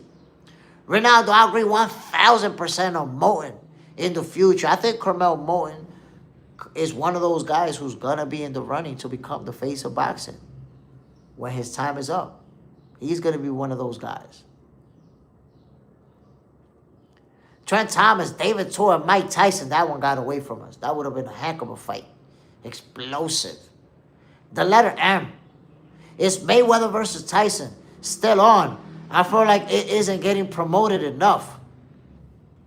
Honestly, I looked the other day on Floyd Mayweather's IG because I thought about the same thing. And I see that it's posted on there. You know, the post about that exhibition, the last time I checked, it was on Floyd Mayweather's IG. So that leads me to believe that is happening supposedly. Right? That's what it leads me to believe. But we'll find out. Let's see, because supposedly Floyd is going to fight Mike Tyson. Then it's going to be a kickboxer. And then it was supposed to be Manny Pacquiao. Young Guns, it's been canceled. You see? There you have it. Manny wanted it for real. Floyd wanted an exhibition. Manny was like, nah, we ain't having all that. And now it looks like there's no fight. Crazy work. Crazy. My peoples, y'all see the picture of Keef Thurman right after the fight with Sebastian Fondora? Keef, he felt like the fight was starting to get good. I really don't understand it. You know, how does Keef feel like the fight was getting good when he was actually getting pummeled out there? Young Guns, it went from real fight to exhibition to cancel. That's exactly right, Jay Smith. Jay Smith already on it. You know how I is, B. You know how I is. Young Guns, that picture, that's Keef Thurman right after the fight, man. Right after the fight, he got pummeled. And he got his face all lumped up. And at the same time, he's talking about the fight was getting good. Do you guys feel like the fight was actually getting good? It was getting fun for Thurman? The letter M. I was wondering about the pick. He said Keef. It was getting good. Bro, how Keef Thurman said the fight was getting good when he was getting lumped up like that? Skip a clip. I have money on Fondora by decision because Keef never been stopped. I thought the fight could have went the distance. I really thought it could have went the distance, but golly, Young Guns, early stoppage. Like, yo, how does that look like it was an early stoppage to you? James Turner, no. Young Guns, hell no. Only 4 for Fondora. I mean, Keef said that he was starting to have fun, which I didn't even understand that, bro. You out there getting pummeled, literally. I think, look, I'm going to be honest. I think Keef had a concussion. Because that's the thing. When you have a concussion, you don't feel the blows. You don't feel the damage that you suffered. James Turner, Young Guns. How you say it was an early stoppage? Keef was getting beat up. And I said this before, James Turner. It's like people want to see fighters get killed. They want to see them get taken out in a stretcher, B. The letter M. Can y'all imagine his face if the ref didn't stop it? If that's his face from a 6-round stoppage, imagine they let him continue 3 more rounds. Imagine if it would have been a 9th round stoppage. 3 more rounds of Fondora teeing off in his dome piece. Keef might have been taken out in a stretcher. The Hajaran, he was talking crazy nonsense. Yo, he was concussed. I'm telling you, he suffered a concussion for sure. Or multiple concussions. The letter M, like Jay said, he definitely feeling it now. Ooh. Of course, Keef is going to be feeling it for a week, badly. And then a second week, mild symptoms. James Turner, if the referee wouldn't stop the fight, that would have been the last fight for Keef Thurman. But that's just my opinion. He was getting beat up brutally, bro. Brutally. So it was a good stoppage. People want to see fighters get knocked out or get carried out in a stretcher or be unconscious. Nah, you're getting beat up for 6 rounds. You're not competitive. You're not even landing punches on your opponent. That's it. You're a target. You're a punching bag out there. Shackle hands looking like a piece of meat from the freezer.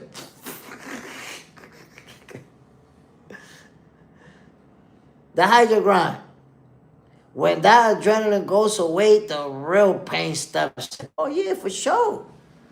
On Sunday morning, Keef must have been like, oh shit, man, I'm glad they stopped that fight. I'm glad they stopped. They probably watched the replay. Damn, I was getting killed out there. That man was gonna murder me. Trent Thomas, he still might suffer later from this fight. It's true. He might. Young Guns, if you let the fight continue, who knows what kind of lasting impact that would have made on Keef.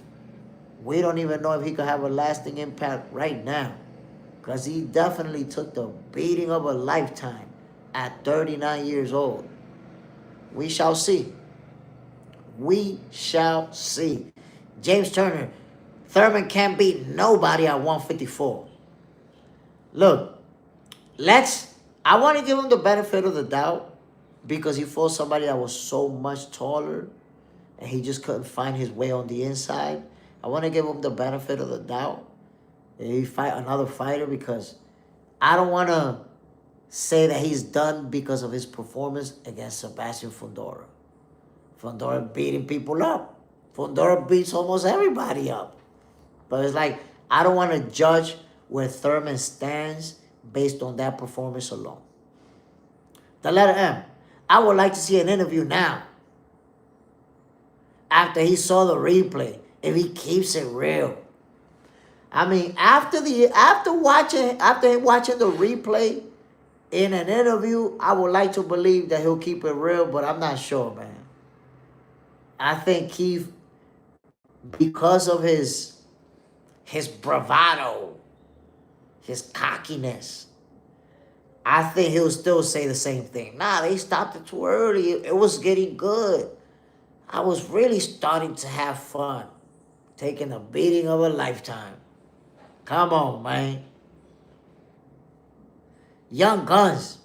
I saw a video of G-Man, Gerald McClellan, with his sister, and it was tough to see. I know Keef doesn't want that life. That's what I'm talking about. That's why the referee got to stop it. And if you look at Gerald McClellan, he kept fighting and kept fighting and kept fighting because that's what fighters are trained to do. That fight should have been stopped. It wasn't. That's what could have happened to Keith Thurman. Shotgun stopped you from getting knocked out. The ref saved him, bro. Absolutely saved him. He already took the beating of a lifetime. You wanted more. I get it. You wanted an opportunity to try to win. You wasn't going to win. You were just going to keep getting beat up. Possibly slept. Did you guys see that little counter left uppercut that Fondora was landing? Where Keith Thurman would lunge in and Fondora would step back just a little bit. Boom! And feed him that counter uppercut. One of those was going to end up knocking him out. Trent Thomas, Thurman Eagle is going to keep talking big. I believe it. I believe it. The hydro grind, it was getting good. Damn, how was it getting good, bro? Because he was concussed. Those punches, he wasn't even feeling them. Zayas, I take a beating of a lifetime when my wife is not in town. Whoa, the beating of a lifetime? Damn, you take a nasty beating. The hydro grind.